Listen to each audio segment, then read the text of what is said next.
Good evening, everyone. Today we are going to study case studies related questions from chapter 2. This is Principles of Management.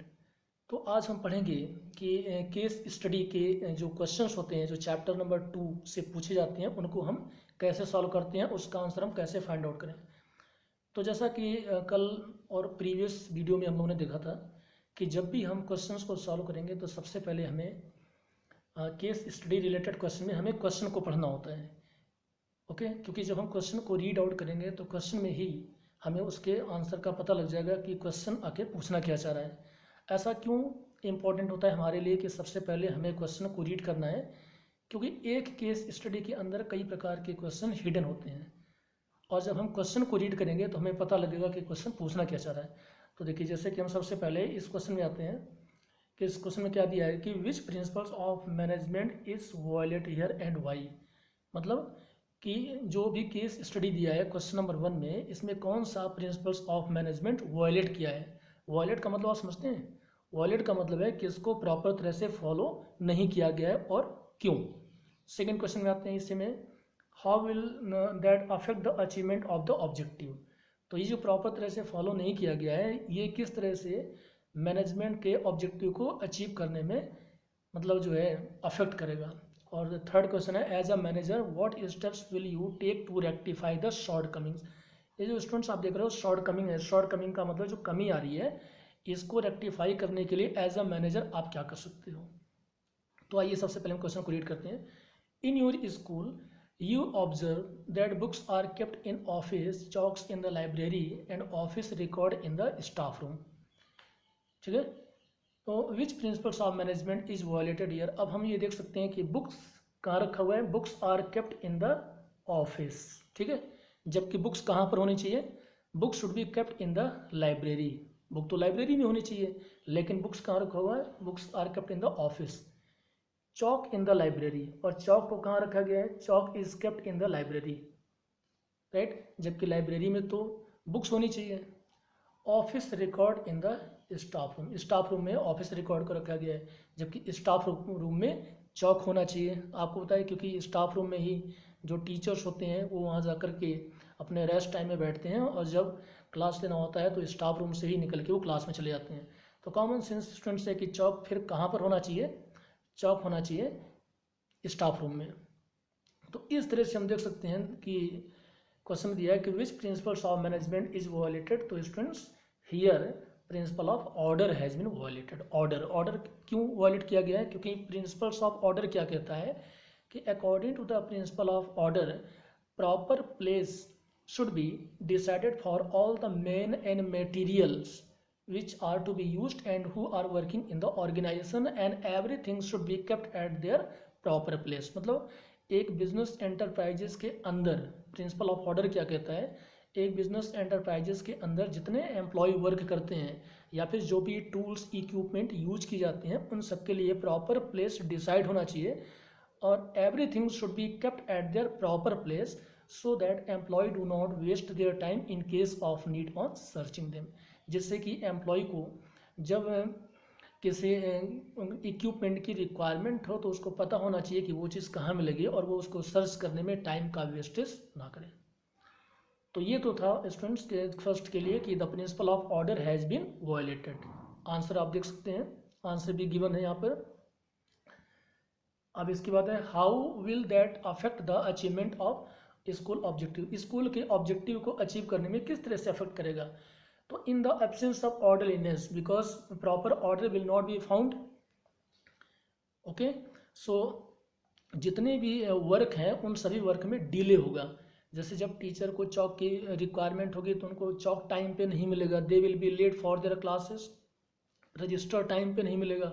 Books को search करने में बहुत problem आएगी because books are kept in the disorder way, इधर उधर book रखी हुई हैं। ठीक है, चलिए आगे हम अगले सेकंड क्वेश्चन की तरफ आते हैं। तो students first of all again we will read the question. Question क्या कहना चाह रहा है कि can the production manager blame, यहाँ पे आप देखते हैं can the production manager blame the foreman if he is not able to achieve the objective. कि क्या प्रोडक्शन मैनेजर फोरमैन का मतलब यहाँ पर क्या हो गया, सुपरवाइजर, क्या प्रोडक्शन मैनेजर फोरमैन को ब्लेम कर सकता है अगर वो टारगेट को अचीव नहीं कर पा रहा है तो। Explain briefly the principle relating to the situations. अब यहाँ पर जैसे कि आप क्वेश्चन को रीड कर रहे हैं, इसमें से हमें थोड़ा सा क्लू मिल रहा है, जैसे कि can the production manager blame the foreman. Production manager क्या फोरमैन को ब्लेम कर सकता है अगर फोरमैन अपने टारगेट को टाइम पर अचीव नहीं कर पा रहा है। तो explain briefly principle relating to this situation. अब आपको आइडेंटिफाई क्या करना है कि इस सिचुएशन में, explain briefly the principle relating to this situations, इसमें एक प्रिंसिपल्स ऑफ मैनेजमेंट इन्वॉल्व है, हमें पहले आइडेंटिफाई करना है क्वेश्चन को रीड करके। तो चलिए रीड करते हैं। केस स्टडी में the production manager of an automobile company asked the foreman, किसने कहा है, प्रोडक्शन मैनेजर ने, किससे कहा है, फोरमैन से, to achieve a target production of 200 scooters per day. यानी प्रोडक्शन मैनेजर ने फोरमैन को ये कहा कि एक दिन में पर डे आपको 200 स्कूटर का प्रोडक्शन करना है, but he did not give him the authority of requisition tools and materials from the store department. मतलब प्रोडक्शन मैनेजर ने फोरमैन को रिस्पॉन्सिबिलिटी तो दी, वर्क तो अलॉटमेंट किया है, but he did not give him the authority of requisition tools and materials from the store department. लेकिन production manager ने foreman को अथॉरिटी नहीं दी है, किस चीज़ की अथॉरिटी, कि स्टोर डिपार्टमेंट से जब उसको टूल या मटेरियल की रिक्वायरमेंट हो तो वो वहाँ से ऑब्टेन कर सके, वहाँ से जाके वो ले सके। अब ये उसको अथॉरिटी तो दी नहीं। Can the production manager blame the foreman if he is not able to achieve the desired target. तो स्टूडेंट्स अब आपको ये बताना है कि अगर ऐसे कंडीशन में जबकि फोरमैन को प्रॉपर अथॉरिटी नहीं मिली है, तो अगर प्रोडक्शन मैनेजर अगर फोरमैन अगर अपने टारगेट को अचीव नहीं कर पाता है तो क्या प्रोडक्शन मैनेजर उसको ब्लेम कर सकता है? तो स्टूडेंट्स नो, नहीं कर सकता ब्लेम।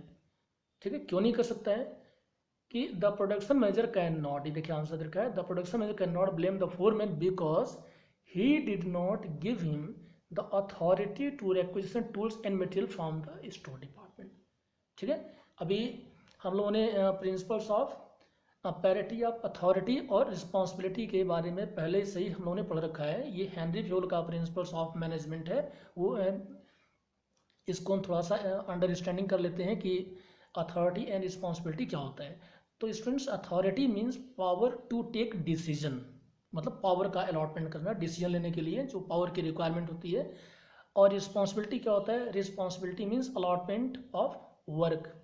तो ये क्या कहता है, according to this principles of management, कौन से प्रिंसिपल ऑफ मैनेजमेंट के अकॉर्डिंग, अथॉरिटी और रिस्पॉन्सिबिलिटी के अकॉर्डिंग, कि जब हम किसी एम्प्लॉय को कोई रिस्पॉन्सिबिलिटी अलॉटमेंट करते हैं तो उस रिस्पॉन्सिबिलिटी को फुलफिल करने के लिए उसी की इक्वल में हमें अथॉरिटी भी देनी चाहिए।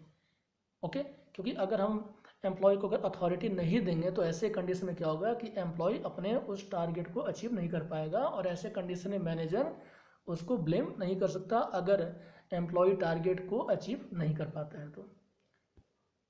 ठीक है, चलिए तो हम आगे देखते हैं, क्वेश्चन नंबर 3 की तरफ बढ़ते हैं। इसमें भी सबसे पहले हमें क्या करना है, we have to read the questions. क्या दिया है, identify any 3 principle of management. देखिए सबसे पहले मैं क्वेश्चन को रीड करता हूँ हमेशा, identify any 3 principle of management as given by Henri Fayol which were being violated, quoting the line from the above cases. इसमें स्टूडेंट्स लाइन को कोट करना है। कोट का मतलब आप क्या समझते हैं, कोट से मतलब होता है कि इस केस स्टडी के अंदर ऐसी कौन सी लाइन्स है जहाँ से आपको प्रिंसिपल्स ऑफ मैनेजमेंट के बारे में पता चलता है जिसको यहाँ पर वॉयलेट किया गया है। ठीक है, एक बार फिर से देख लीजिए, identify any 3 principle of management as given by Henri Fayol which were बिगिन violated quoting the lines from the above case. तो आइए सबसे पहले हम केस स्टडी को रीड करते हैं जिससे कि हमें पता लगे। तो केस स्टडी में स्टूडेंट्स कुछ इस टाइप से है, Sonia limited was engaged in the business of manufacturing auto components. Lately its business was expanding due to increase demand for cars. The competition was also increasing. In order to keep its market share intact, the company directed its workforce to work overtime, but this resulted in many problems. Due to increased pressure of work the efficiency of workers declined. Sometime the subordinate had to work for more than one superior.